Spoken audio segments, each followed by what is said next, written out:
하나님 말씀 스가랴 8장 1절에서 13절까지의 말씀입니다. 오늘 우리가 함께 살펴볼 이 8장 1절에서 13절은 손을 견고히 할지니라 라는 그러한 문장이 두 번 이제 반복되는 내용입니다. 우리가 어제 살펴본 7장에서 이스라엘 백성이 바벨론 포로 70년 동안 지켜온 금식을 이제 포로 생활에서 돌아온 지금도 계속해야 하는가라고 질문을 던졌는데요. 이 질문에 대해 하나님은 그 금식이 나를 위한 것이었느냐라고 물으셨습니다. 너희들이 먹고 마시는 너희의 일상도 너희 자신을 위한 것이 아니었느냐? 그들의 마음 깊은 곳에 있는 그러한 잘못된 모습을 꼬집으시며 그 금식에 있는 그러한 의식과 어떤 그런 행위들, 그게 중요한 게 아니라 정말 마음이 하나님을 향하여 있는가라는 질문을 던지며 그러한 말씀을 우리가 어제 말씀을 통해서 보았는데요. 이 8장의 말씀은 7장에 이어서 그 질문에 대한 하나님의 대답이 계속해서 이어지고 있어요. 이 8장은 네 단락 정도로 구분할 수가 있는데요. 1절에서 8절까지가 여호와가 예루살렘을 회복시킬 것에 대해, 9절에서 13절은 순종하는 이스라엘을 다시 축복할 것에 대해, 내일 살펴볼 14절에서 17절은 순종으로 살아갈 것을 말씀하고, 마지막 18에서 23절은 슬픔의 금식이 기쁨의 절기가 되고 영원한 구원이 이루어질 것을 말씀하고 있습니다. 먼저 1절 보면 만군의 여호와의 말씀이 임하여 이르시되, 지금 스가랴서에서 계속해서 반복되는 표현입니다. 만군의 여호와의 말씀이 임하여 이르시되, 하나님의 말씀이 스가랴 선지자에게 임하였습니다. 그 내용이 2절에 기록되어 있는데요. 만군의 여호와가 이같이 말하노라, 내가 시온을 위하여 크게 질투하며 그를 위하여 크게 분노함으로 질투하노라. 이 질투라는 단어가 두 번이나 반복되고 있어요. 우리가 생각하는 질투라는 단어는 뭔가 시기심과 같기도 하고 뭔가 이렇게 부정적인 생각으로 우리가 단어를 쓰고 있는데요. 하나님을 향하여서 우리를 향한 그 질투라는 것은 하나님의 뜨거운 사랑, 열렬한 사랑을 의미하고 있다라고 보시면 좋을 것 같습니다. 내 새끼, 내 자녀가 잘못된 길을 가는 것에 대한 하나님의 걱정과 염려, 그리고 그 부모의 마음이 또 사랑하는 또 배우자를 향한 그런 마음, 이 언약의 관계 가운데서 이 질투를 한번 생각해 보면 좋을 것 같은데요. 이 말씀은요, 우리가 어디서 봤냐면 1장 14절에 똑같은 내용이 기록되어 있어요. 내게 말하는 천사가 내게 이르되, 너는 외쳐 이르기를, 만군의 여호와의 말씀에 내가 예루살렘을 위하여 시온을 위하여 크게 질투한다라는 표현이 1장에서도 기록되어 있고 여기 다시 한번 반복되고 있습니다. 지금 이스라엘과 하나님과의 관계가 언약의 관계였다. 그런데 그 언약의 관계, 결혼의 관계를 이스라엘이 파기한 것이죠.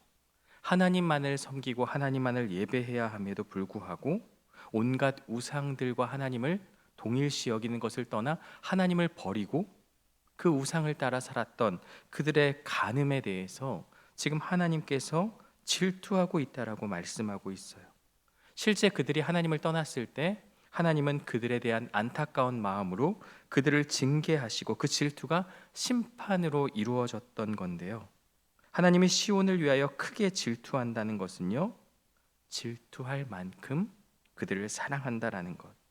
그래서 그들을 괴롭혔던, 물론 하나님의 허락 가운데 이방 나라에게 이스라엘이 팔려갔지만, 그러나 그들의 아픔과 슬픔, 이스라엘의 고통을 보신 후에 그 이방 나라들 바벨론과 아수르에 대해서 하나님께서 분노하고 있다라는 표현이 이 말씀 가운데 함께 기록되어 있습니다. 3절을 보면 여호와가 이같이 말하노라 계속 반복되고 있죠. 그만큼 강력하게 하나님께서 지금 스가랴를 통해서 회복을 그리고 약속하고 있는 것입니다. 3절은 하나님의 약속인데요. 내가 시온에 돌아와 예루살렘 가운데 거하겠다. 내가 다시 거하겠다 이 말은요, 잠시 떠났었다. 물론 하나님이 이스라엘 떠난 적은 없지만 이방 나라에 그들을 허용하고 넘긴 그것을 말하고 있는 것이죠.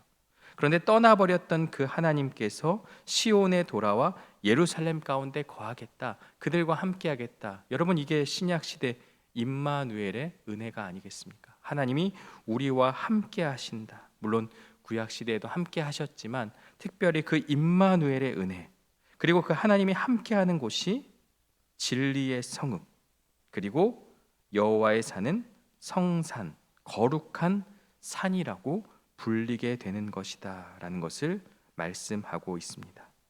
여기서 이 거하다, 거하리니라는 단어는요, 히브리어 동사 샤칸인데요, 이 단어는 성막에 머무를 때 그 임재 가운데 사용되어지는 단어입니다. 내가 성막 가운데 함께하는 그 임재, 이는 과거의 언약 백성과 맺었던 하나님과의 그 관계가 회복된다는 것을 보여주고 있습니다. 이제 하나님의 영광이 그들 가운데 임하는 것이다. 바로 그것, 하나님의 임재, 하나님의 함께하심, 그 임마누엘의 은혜가 이스라엘 가운데 함께하고 있다. 바로 이것이 회복의 은혜를 말씀하고 있습니다. 그렇게 되면 이런 현상이 발생하는데요, 4절이에요. 계속해서 만군의 여호와가 이같이 말하노라, 계속 반복되고 있어요. 예루살렘 길거리에 늙은 남자들과 늙은 여자들이 다시 앉을 것이라. 다 나이가 많으므로 저마다 손에 지팡이를 잡을 것이요. 이 지팡이를 잡는다는 것, 나이가 많은 사람들이 그것을 이제 장수한다라는 것을 설명하고 있습니다. 장수하게 될 것이다. 5절도 하나님의 영광, 하나님의 함께하심이 있는 그 결과가 무엇이냐? 소년과 소녀들이 길거리에 가득하여서 거기에서 뛰놀 것이다. 아이들이 길거리에서 뛰놀 수 있는 모습은 더할 나위 없이 평화로운 풍경을 말해요. 자손의 번성과 평화를 의미합니다. 이 말씀은 하나님께서 돌아와 예루살렘을 완전히 회복시킬 것이다. 모든 것이 회복되리라. 우리가 자녀들이 뛰어다니며 그리고 나이 있는 자들이 장수하는 이러한 상징적인 표현들은 하나님께서 이스라엘을 번영 가운데 함께 하심을 통해서 은혜를 주겠다. 어떤 그런 일반적인 세상의 복을 말하는 것이 아니라 하나님과 함께 하심의 은혜가 그들 가운데 임할 것을 말씀하고 있습니다. 6절에서 만군의 여호와가 이같이 말하노라, 이 일이 그날의 남은 백성의 눈에는 기이하려니와 내 눈에야 어찌 기이하겠느냐. 이러한 모습, 이러한 모든 것들이 포로에서 돌아온 이스라엘 백성에게는 매우 신기한 일로 느껴지게 되는 거죠. 그러나 하나님의 눈에는 전혀 기이한 일이 아닙니다. 하나님의 능력이기 때문에, 하나님께서 함께 하심으로 나타나는 일들이기 때문에, 하나님의 능력에는, 하나님의 역사하심에는 불가능이 없기 때문에 우리 하나님은 능치 못함이 없다. 그것을 이 기이함이라는 단어로 표현하고 있습니다. 하나님께는 불가능하지 않다. 그들은 자신들이 하나님 앞에서 게을렀으며 금식이나 먹고 마시는 것이 자기 자신을 위한 것임을 하나님의 말씀을 통해서 깨달았기 때문에, 그럼에도 불구하고 하나님이 예루살렘을, 시온을 회복시켜 주셨으니 이것은 그들에게 놀라운 일일 수밖에 없습니다. 내가 무엇을 해서, 내가 어떤 선한 일을 해서 하나님이 그들을 구원하신 것이 아니라 하나님의 놀라우신 그 사랑과 은혜로 말미암아 이스라엘을 회복시키는 그 은혜, 그 은혜의 현장, 일어나는 모든 일들이 그들의 눈에는 기이한 일로 비춰질 수밖에 없는 것이죠. 이제 7절 이하 8절에서는 남은 백성들, 그러니까 포로에서 돌아온 백성들을 향한 그분의 두 가지 계획을 선포하는데요, 첫 번째가 7절입니다. 해가 뜨는 땅과 해가 지는 땅에서부터 구원하여 내고. 그런데 그 이전에 내가 내 백성을, 저는 성경을 보면 이 내 백성이란 표현을 굉장히 좋아합니다. 그냥 우리가 쉽게 넘어갈 수 있는 표현이고 자주 등장하는 표현이지만, 그냥 백성이 아니라 내 백성이라는 표현, 하나님의 백성이라는 표현이 저는 큰 은혜가 되고 또 그것이 참 저에게도 위로와 소망이 되는데요. 이제 이스라엘 백성은 남의 백성, 그 이방 땅에 팔려간 그런 백성이 아니라 이제 내 새끼 내 자녀라는 하나님의 그 말씀 속에 이제 그들을 해가 뜨는 땅과 해가 지는 땅에서부터 구원하여 내리라. 태양 아래 있는 모든 땅을 말하는 거죠. 온 땅에 흩어져 있는 자신의 백성들을 내가 구원하겠다라는 것. 흩어져 있는 고단 가운데 고통 가운데 있는 이스라엘 백성들을 회복하고 구원의 은혜를 줄 것이다. 두 번째 계획이 8절인데요. 인도하여다가 예루살렘 가운데에 거주하게 하리니 그들은 내 백성이 되고, 또 나오죠. 나는 진리와 공의로 그들의 하나님이 되리라. 내 백성, 내 하나님. 그 하나님이 우리와 함께 하고 있다라는 것을 말하고 있어요. 바로 어두운 밤길에 특별히 부모가 함께 손을 잡고 가면 아무런 두려움이 없었던 것처럼, 제가 중학교 다닐 때 몸집이 굉장히 작았습니다. 키도 굉장히 작았고요. 지금도 물론 작지만 그때는 이제 살도 없어서 굉장히 이제 체격이 작았는데, 항상 이제 학교를 가게 되면 그 뚝방길을 가는데 항상 그 길목에 깡패가, 그러니까 깡패도 아니죠, 그냥 자범이 그 자리에서 돈을 이제 뺏는 그러한 장면들을 많이 마주했어요. 그러면 저는 점심값을 1,000원을 이제 뺏기면 100원만 주시면 안 돼요, 이렇게 얘기하고 그랬던 기억이 있는데, 어느 날 이제 친구의 이제 아버지가 이제 마침 이제 같이 가게 되어서 그 아버지와 또 친구와 제가 이제 같이 그 길을 걸어가니까 그 대학생 정도 되었던 그 깡패 형님이 보지 못하고 이제 외면하면서 그렇게 지나가는 것을 보았어요. 그걸 보면서 이게 더 큰 그런 힘이 있는 사람이 함께하고 있으니, 또 아버지가 함께하고 있으니 이러한 어려움 가운데서도 아무런 문제가 없구나라는 것. 바로 제가 그때 느꼈던 그러한 감정과 생각들, 그리고 그러한 것들이 바로 하나님의 함께하심을 또 생각해 볼 수 있는 그런 하나의 또 다른 예가 아닌가 생각이 되어집니다. 하나님께서 우리가 어려움 가운데 고난 가운데 있지만 나와 함께하고 있다라는 것, 그리고 나는 진리와 공의로 그들의 하나님이 될 것이다. 우리가 출애굽기 19장 말씀을 보면요, 그 언약이 나오죠. 너희가 내 언약을 잘 지키면 내 소유가 되겠고 제사장 나라가 되며 거룩한 백성이 되리라. 그 출애굽 당시에 맺었던 그 언약을 다시 회복하겠다는 것을 말해요. 그리고 그들의 하나님이 되겠다는 언약을 진리와 공의로 지키겠다라는 약속을 그들에게 허락해 주고 있습니다. 물론 언약을 어긴 이스라엘 백성들을 바벨론을 통해서 징계하셨지만 다시 그 언약을 새롭게 하는 것이죠. 예레미야에서도 나오고요, 에스겔에서도 36장 24절 이하에 하나님께서 열방 가운데서 이스라엘을 모아 고향으로 돌아오게 하시고 맑은 물로 정결하게 하시며 굳은 마음을 제거하고 부드러운 마음을 주시겠다. 이것이 새 언약의 성취입니다. 바로 그것을 약속하고 있습니다.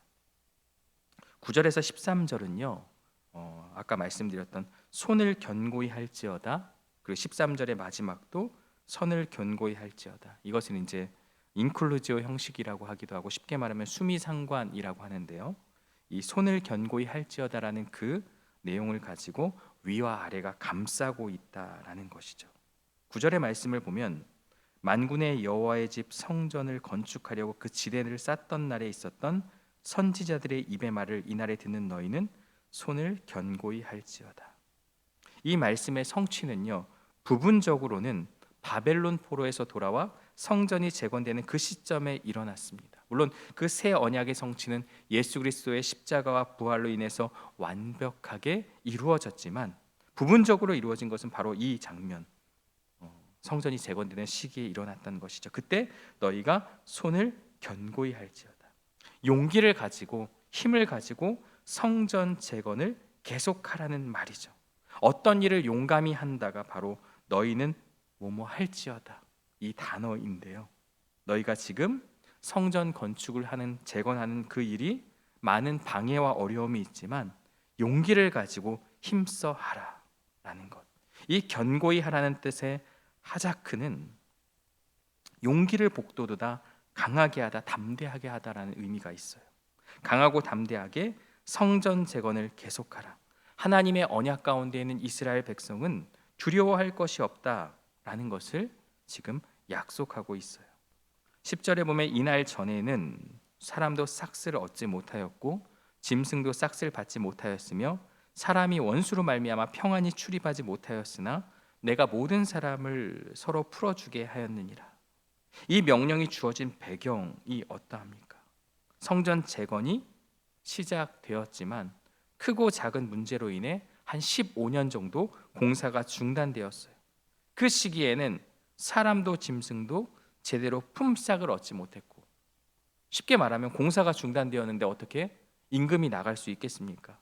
주변 대적들 때문에 불안에 떨었으며 심지어는 백성들 사이에 갈등과 내분까지 있었어요. 이제 학개서의 말씀을 계속해서 이제 같이 비교해서 보면 좋은데, 이 성전 재건을 방치하고 그들이 외면했을 때 궁핍과 재앙이 있었다라는 것을 기록하고 있습니다. 11절, 이제는 내가 이 남은 백성을 대하기를 옛날과 같이 아니할 것인지, 역시 만군의 여호와의 말씀이니라 하고 이제는이라고 나왔지만 그 앞에 사실 그러나가 생략되어 있습니다. 이전까지는 너희가 어려움 가운데 있었지만 그러나 이제는 이 남은 백성을 전과 같이 대하지 않겠다. 남은 백성들을 이전과는 다르게 대할 것이다. 하나님의 약속이 기록되어 있어요. 그럼 그것이 무엇이냐? 바로 12절이 그걸 말하고 있죠. 평강의 씨앗을 얻을 것이라, 포도나무가 열매를 맺으며 땅이 산물을 내며 하늘은 이슬을 내리리니 내가 이 남은 백성으로 이 모든 것을 누리게 하리라. 이 평강의 씨앗, 그리고 10절에서 말하는 예루살렘의 상태가 대조되고 있어요. 싹스를 얻지 못하고 평안히 출입하지 못하고 서로 치게 하였던 그 상황과 이 평강의 씨앗이 대조되고 있는 거죠. 특별히 포도는 주로 산에서 자라고요, 땅의 산물은 골짜기나 평지에서 자라죠. 그렇다면 이스라엘의 대표적인 모든 농작물을 의미하고 있는 거예요. 이런 농작물이 자라는데 필수적인 요소가 이슬인데 그것을 주겠다고 약속하고 있습니다. 학개서 1장 10절에도 너희로 말미암아 하늘은 이슬을 그쳤고 땅은 산물을 그쳤으며라고 말하며, 이 이슬이 그쳤을 때 이 이슬이라는 것이 굉장히 중요하다. 그것이 하나님의 은혜요 영양분이라는 것을 우리에게 말씀해 주고 있습니다. 그러면서 마지막 13절은요, 이러한 상황, 이전의 상황과 미래의 상황을 저주와 복으로 대조하는데요, 바로 순종과 불순종의 결과를 가리키는 말입니다. 스가랴 시대의 이스라엘은 자신들의 이익과 욕망을 위해 하나님을 떠났고 심지어 금식과 같은 행위조차 자기 자신을 위한 것으로 만들었습니다. 이에 하나님은 당신의 백성이 우상과 세상의 마음을 빼앗는 것을 참지 못하고 마치 정결한 신부가, 배우자가 부정하게 된 것을 보는 남편처럼 질투하셨습니다. 하나님의 질투는 그들을 멸망으로 이끈 원인이자 동시에 그들을 다시 회복시키시고 구원하신 동기였습니다. 이제는 저주가 아니라 복이 되게 하리니 두려워하지 말고 손을 견고히 할지니라. 이 말씀은 오늘 우리에게도 동일하게 적용할 수 있습니다. 우리의 가장 깊은 죄가 무엇입니까? 단순히 윤리적인 도덕적인 잘못이 아니라 가장 큰 죄는 하나님 외에 다른 것을 더 사랑하고 의지하는 영적 간음입니다. 통장의 잔고가 때로는 나의 어떤 그런 재산적인 가치가, 또 나의 어떤 인맥과, 또 나의 삶에 있어서 내가 정말 사랑하는 그것, 또 자녀가 될 수도 있고요, 어떤 성공이 될 수도 있고요, 그런 것들이 나에게 있어서 하나님보다 더 우선할 때가 있습니다. 바로 그 순간 하나님께서는 우리를 향해 질투하고 있습니다. 그것은 우리를 단순히 벌하기 위해서가 아니라 하나님 당신만을 바라볼 수 있도록 이끄는 사랑의 외침이다라는 것. 사랑하기 때문에 질투가 있는 것이죠. 관심이 있기 때문에 하나님은 우리의 잘못된 모습을 보고 안타까워하시고 아파하시는 것입니다. 이 스가랴서의 예언은요, 예수 그리스도 안에서 완전히 성취되었습니다. 예수님은요, 복음서에서 보면 성전에서 상을 엎으시며 내 아버지의 집을 장사하는 집으로 만들지 말라, 강도의 소굴로 만들지 말라라고 말씀하셨습니다. 물론 상징적인 것이죠. 이제는 그런 눈에 보이는 그런 성전이 아니라 눈에 보이는 그런 성전, 그림자에 불과했던 그 예루살렘 성전을 허무르시고 당신의 몸된 교회를 세우셨습니다. 바로 예수 그리스도 그 자신이, 그리고 믿는 우리가 교회가 성전이 되어서 하나님의 영광이 거하는 그러한 성전으로 만들어 주셨습니다. 이제 그 내 안에, 그 성전 안에 무엇으로 가득 채우겠습니까? 하나님의 영광, 하나님의 은혜로 가득 채워야 하는 것이죠. 하나님은 지금 내 삶에 무엇을 향해 질투하고 계십니까? 이에 대한 우리의 응답은 손을 견고히 할지니라. 여기서 손은 단순히 성전을 다시 짓는 그러한 노동을 넘어서 우리의 삶 전체를 하나님께 드리는 헌신을 의미합니다. 세상의 유혹과 시련 속에서 흔들리지 않고 오직 예수 그리스도만을 소망으로 삼겠다는 결단이 바로 우리의 손을 견고히 하는 그러한 삶의 모습이다라고 우리에게 말씀하고 있습니다. 하나님의 질투는요, 우리를 율법적으로 묶어두는 짐이 아니라 진정한 평화로 이끄는 그러한 은혜의 끈, 사랑의 끈이라는 것이죠. 이 하나님의 사랑을 깨달을 때 우리는 마지못해 벌받지 않기 위해서, 혼나지 않기 위해서 순종하는 삶이 아니라 받은 은혜, 그 구원의 사랑에 감사하여서 기꺼이 모든 것을 내어드리는 삶으로 나아가야 하는 것이죠. 이것이 진정으로 하나님의 회복을 경험하고 저주가 아닌 복이 되는 유일한 길임을 깨닫는 저와 여러분들 되시기를 주님의 이름으로 축원합니다. 함께 기도하겠습니다. 사랑과 은혜의 하나님, 오늘 스가랴 8장 전반부의 말씀을 통해서 오늘 우리의 삶의 모습을 돌아보게 됩니다. 하나님께서는 이스라엘을 잠시나마 이방 나라에 그 모든 압제를 허용하셨지만 사랑으로 인해 다시 그들과 함께 하시며 임마누엘의 은혜를 허락하셨습니다. 이들이 하나님의 언약, 그 말씀을 지켜 행하면 영원히 우리와 함께하고 저주가 아닌 복으로 우리에게 임할 것임을 약속한 그 말씀을 기억하며 우리의 마음, 우리의 중심에 하나님을 바르게 모시고 하나님을 향한 그 마음으로, 진정 사랑의 마음으로, 그것이 동기가 되어서 하나님을 섬기고 살아가는 우리 모두의 삶이 될 수 있도록 인도하여 주옵소서. 질투하는 하나님, 그것은 하나님의 사랑입니다. 우리가 하나님보다 더 좋아하고 사랑하는 것이 있다면 그것이 우상임을 기억하고 하나님을 기쁘시게 하는 삶을 살기 위해 내 삶의 그러한 것들보다 먼저 하나님을 생각하고 하나님을 붙잡는 우리들의 삶의 모습, 신앙의 모습이 될 수 있도록 인도하여 주옵소서. 예수님의 이름으로 기도합니다. 아멘.